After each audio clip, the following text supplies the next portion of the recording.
Matthew 12, verses 10 through 12. And behold, there was a man which had his hand withered. And they asked him, saying, Is it lawful to heal on the Sabbath days? That they might accuse him.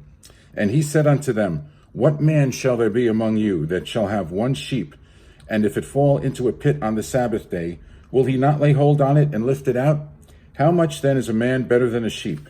Wherefore, it is lawful to do well on the Sabbath days. That's Matthew 12, verses 10 through 12.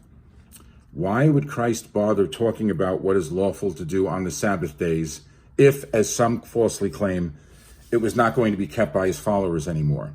If the need to keep the Sabbath was going to be done away or nailed to the cross, then why bother teaching what is lawful to do on the Sabbath? By Christ saying it is lawful to do well on the Sabbath days, he is clearly implying that what is lawful to do on the Sabbath still matters.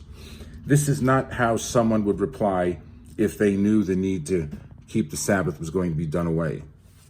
Christ taught that it was lawful to do well on the Sabbath. He taught that man-made traditions don't matter. He tried to restore the Sabbath to the joy it was supposed to be and not the burden that excess regulations made it. It's not supposed to be a day where you're not rejoicing, where you feel you're under all these man-made regulations. It's supposed to be a joy. It's supposed to be a rejoicing. And it is lawful to do well on the Sabbath days. Next time someone tries to argue the Sabbath with you and say you don't have to keep it, ask him or her to explain why Christ said it is lawful to do well on the Sabbath days. Why would he have bothered teaching what was lawful to do on the Sabbath if we didn't have to keep it anymore? That makes no logical sense. For those of you following what Christ clearly taught and following God's admonition to remember the Sabbath, to keep it holy, have a blessed, joyous Sabbath.